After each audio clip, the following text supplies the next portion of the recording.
It's a life-changing moment for me right now. You needed Power School to figure that out? So every now and then, Mrs. Kane calls me JK. I'm like, why are you doing that?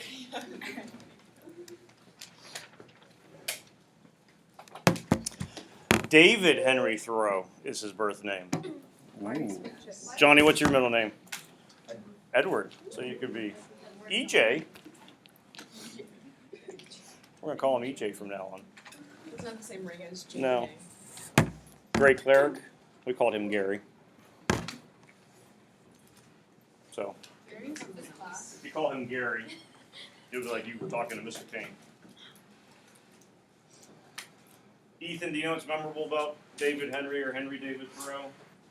You wrote that book. He's probably the ugliest author we read all year. I mean, that facial hair is pretty bad, I'm not gonna lie.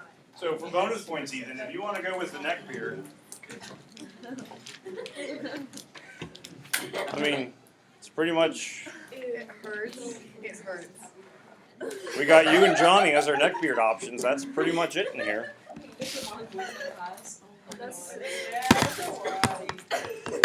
You haven't realized this? No. Or so they're that you're in behind me, I female can't see them. perspectives. All right, so Henry David Thoreau, he is pretty well known for Civil Disobedience. I would say Civil Disobedience is probably considered his second most famous work. The other one's Walden Pond, which we'll kind of get into here in a little bit. But Civil Disobedience is one of his more widely read within high school, since it is kind of in that essay format. I don't expect you to write down Nathaniel Hawthorne's description of his face, although I do find it kind of humorous, but still pretty good, where Thoreau's as ugly as sin, long-nosed, queer-mouthed, and with uncouth and rustic, though courteous manners, corresponding very well with such an exterior. But his ugliness is of an honest and agreeable fashion, and becomes him much better than beauty. So, he's a good guy to be ugly. If he was handsome, it just would. Brad Pitt as, well, people don't really pay attention to Brad Pitt anymore. Give us like, who's our male celebrity crush now, Hannah? Tom No Holland. clue. Yes. Maybe Tom Holland. I thought for a second you were going to say Tom Cruise. I'm like, oh, what's wrong with you? But I feel better that you didn't say that. Okay. Similar tastes. Well, no, okay, so at first we had different tastes in men, and then we had the same, so. Chris Pratt. He's like. Ethan I Bork. have to. Yeah.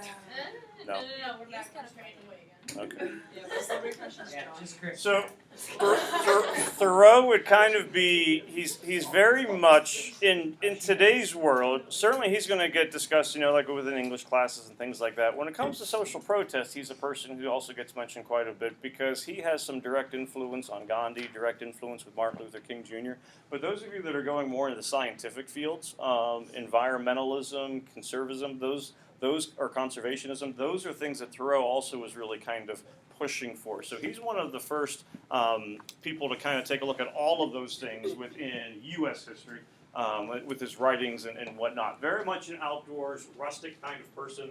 And so the fact that he would kind of have this rough exterior with a little bit of neck beard going on kind of fits with the type of lifestyle that he would be having at the time. So,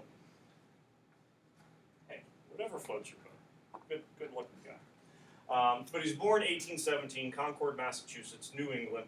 And the nice thing for him with being in New England, he's kind of in this birthplace of American philosophy and literary criticism and writers and thinkers and all of that kind of stuff. I have a couple slides just going to go through a general kind of timeline for you. So he was born in 1817. He does study at Harvard 1833 to 1837. It's at his end of his time at Harvard that he ends up befriending Ralph Waldo Emerson. They have a common acquaintance that kind of hooks them up together. Emerson is older than Thoreau. Emerson's born in 1803, so he's a little bit older, 14 years older, but he is a preeminent writer, thinker. He's a good person to kind of have some relationships, connections to, because Emerson's able to kind of bring him into a circle of friends and people who's going to appreciate Thoreau's thinking, appreciate his writing, So Emily's not going to be a member of that circle, but also then kind of appreciate political viewpoints that he has and whatnot. So not only is Thoreau big when it comes to sciences, not only is he big when it comes to the idea of conservation, outdoor living, transcending all of the stuff that would kind of be going on in society. He's also very active politically. He's not a fan of paying taxes, and he makes that very clear within civil disobedience, or he's not a fan of paying certain types of taxes. He is fervently against slavery, so he is definitely considered an abolitionist, and so those are things that he's able to kind of meet with people, talk about, write, discuss, all of those sorts of things.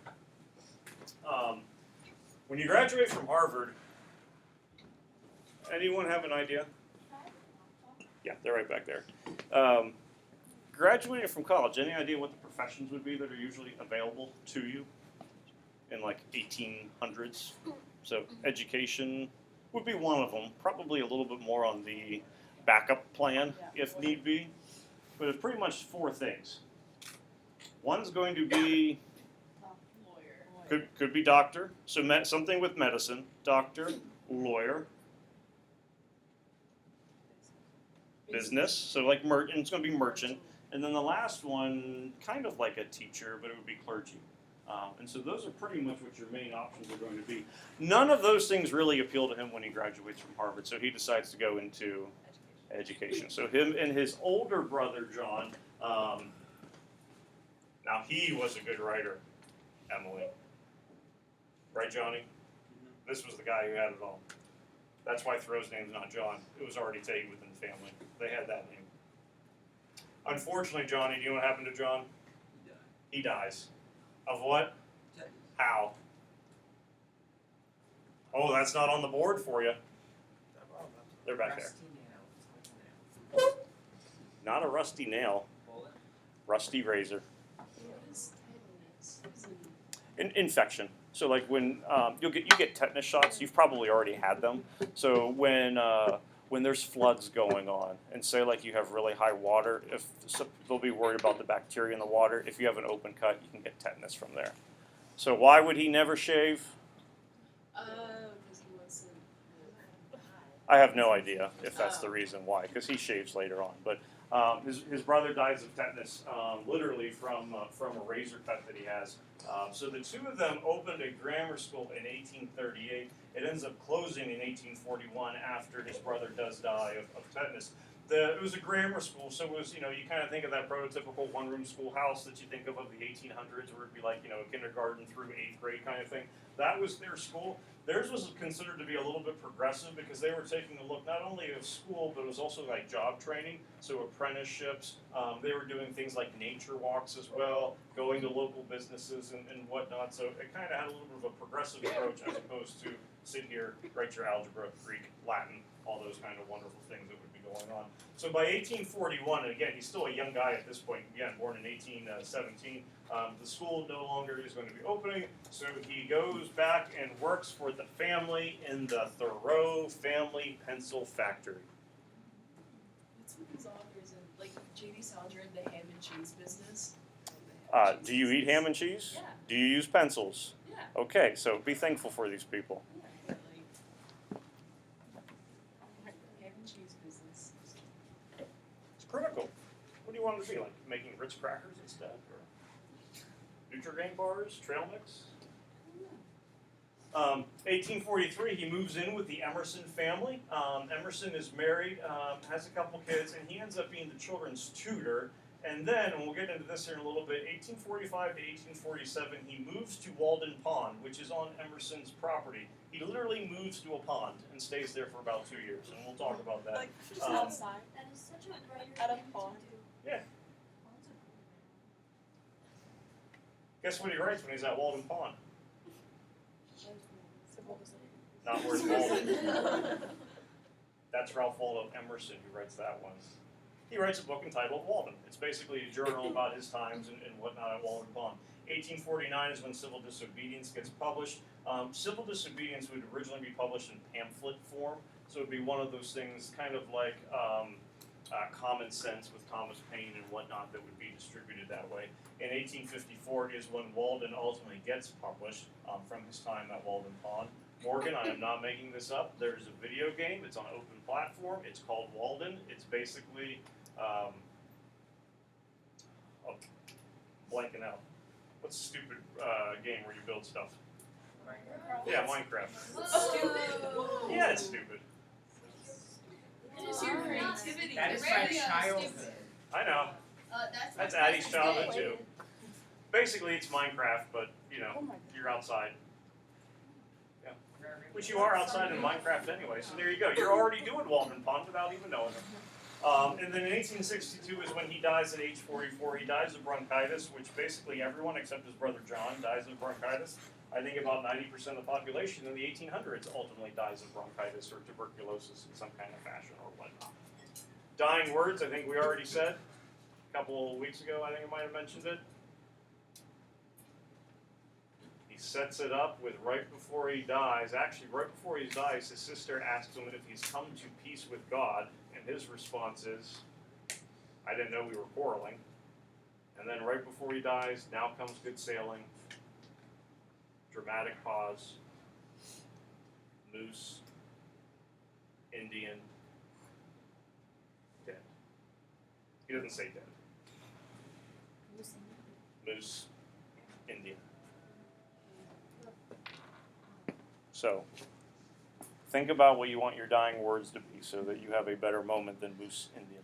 I know mine. All right, so a couple things here. What's going on here with the Walden Pond? 1845. So this is when he's living with Ralph Waldo Emerson, and so he's kind of an all-purpose, like, he's a tutor. He's also kind of like the handyman. He's the gardener. He's basically living there for room and board, and so that he can be part of Emerson's kind of circle of friends.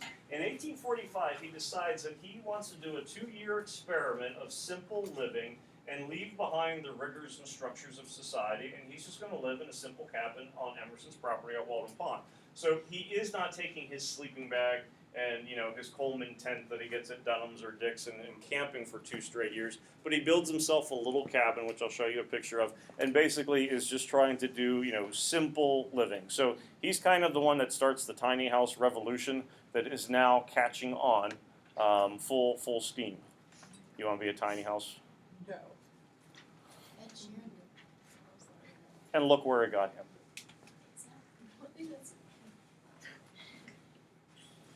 I could see Ed Sheeran going neckbeard. Yeah, I think this is weird. I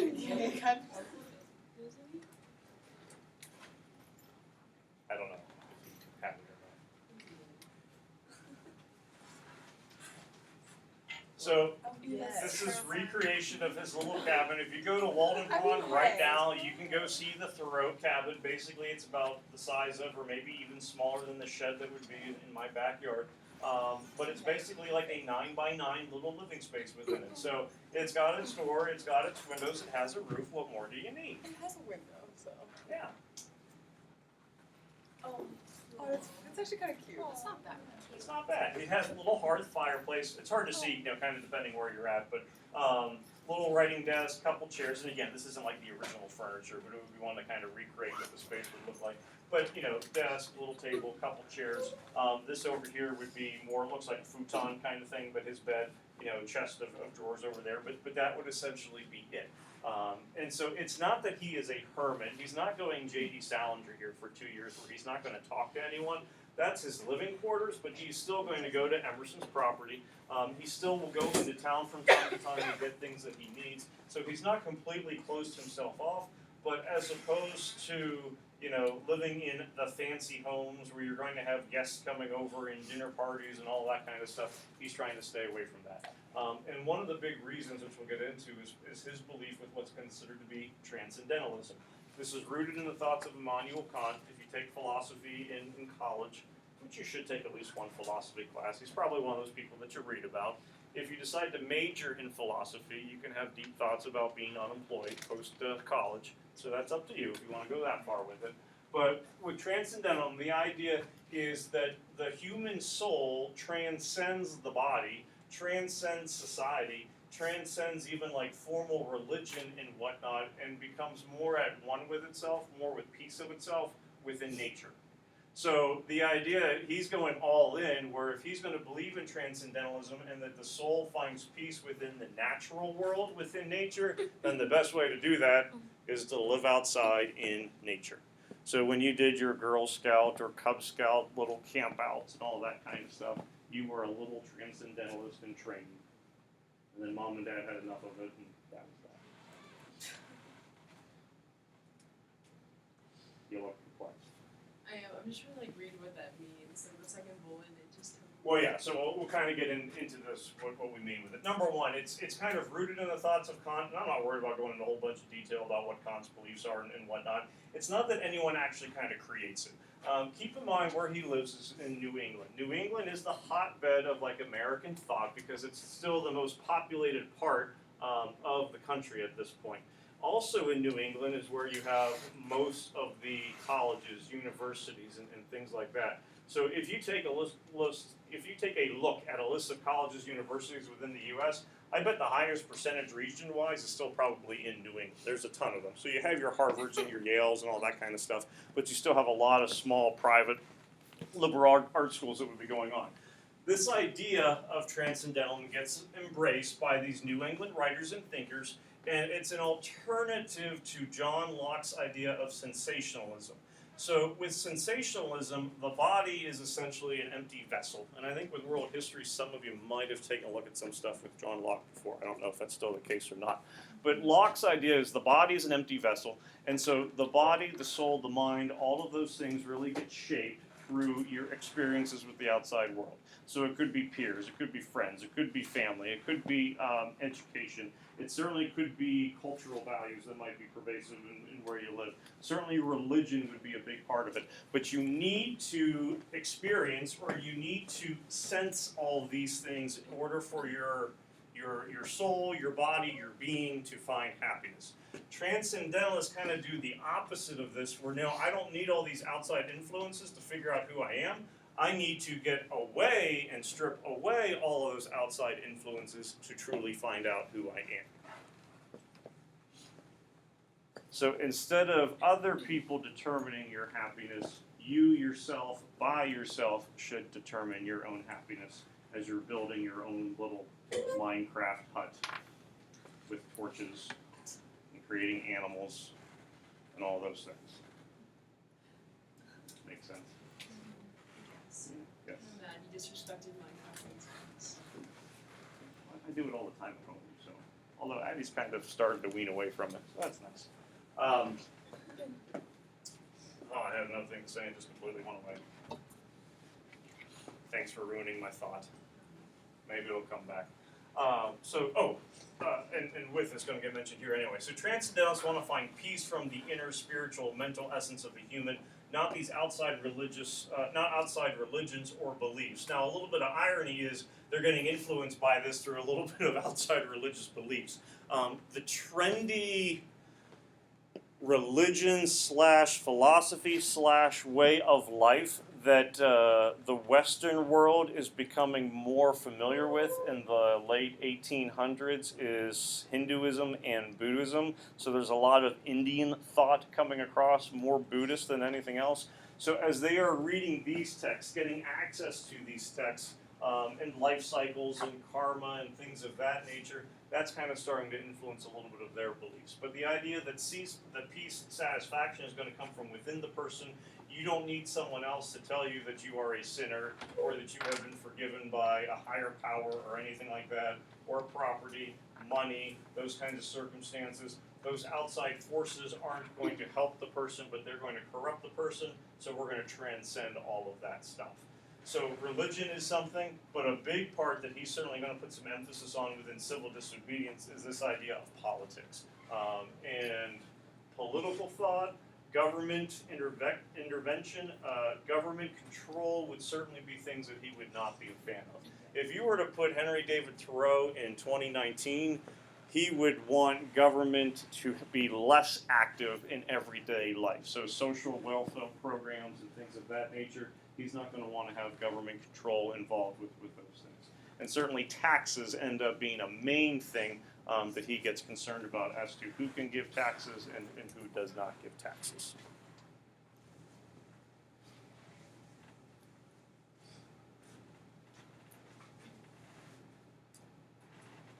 Ethan, when you grow up, or continue to grow up, pay your taxes. My I don't want to see you in jail. I mean, free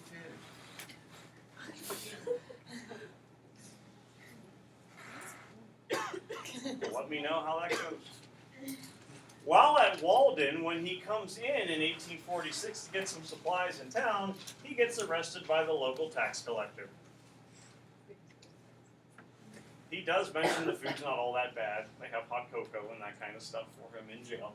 But in 1846, he's arrested in town by the tax collector because he has 6 years of delinquent taxes. And it's not that he refuses to pay all tax, but he is strictly opposed to what's referred to as the poll tax. Poll tax is part of things that the church can tax. Poll tax in different states have different types of poll taxes. It gets the name the poll tax in a lot of places because you need to pay the tax in order to have the right to vote. It would kind of be like the way the property taxes work today. You want to have a house, you have to have a place to live, then you're going to have to pay taxes on that land. So that's probably the closest thing that we have to a poll tax. But Thoreau does not want to pay taxes to a government that is in support of things that he does not support. And there's really two things that really kind of make him upset. And they're related to one another. It's going to be the Mexican-American War, and it's also going to be the idea of slavery.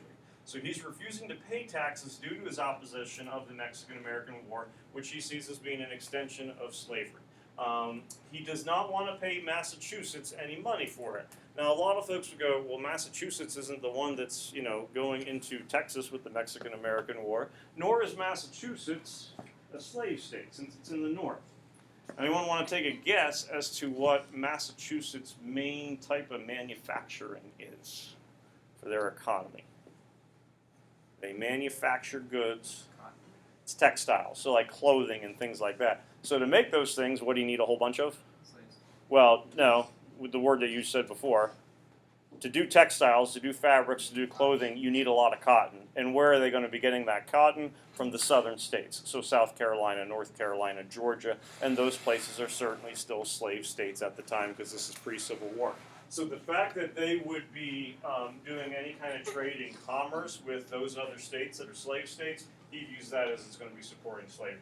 And then also, since it's part of the Union, and the Union is being part of Manifest Destiny, Mexican-American War, he doesn't want to support that war through paying his poll tax. So those are his main reasons for not paying it.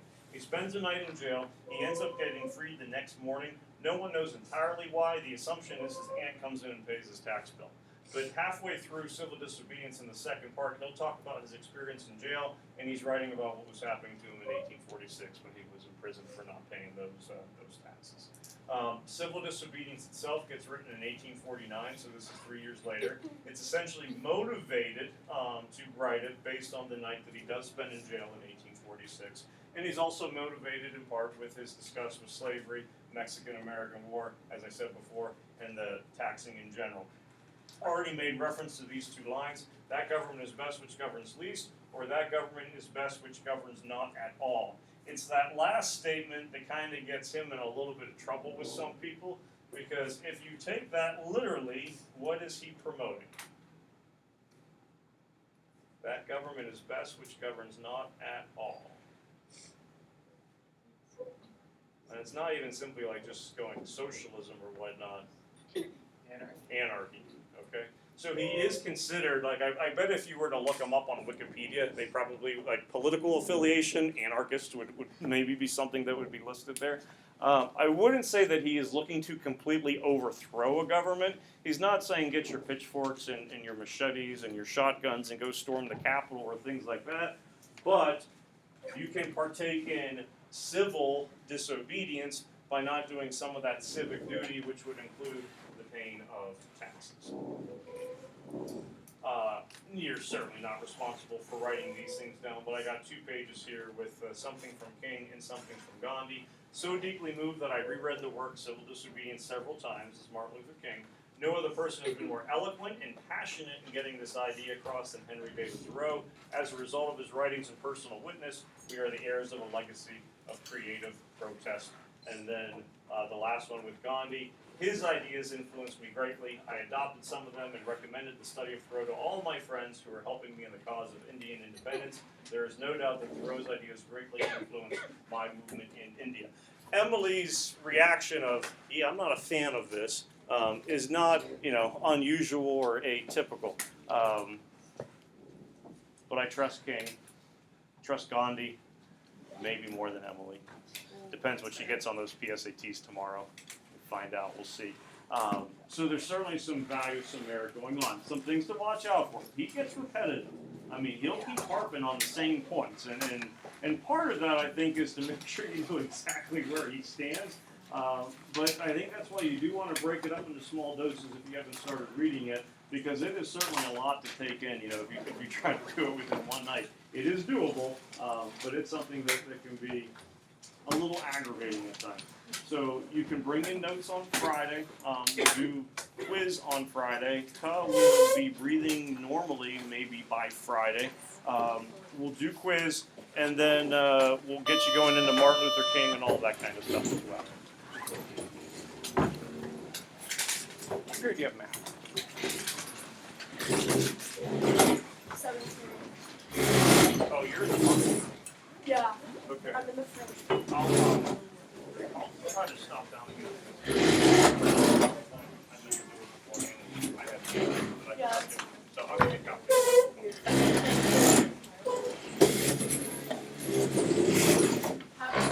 Good luck on those PSATs tomorrow. For sure. Even though we're not even gonna find out what we get till December.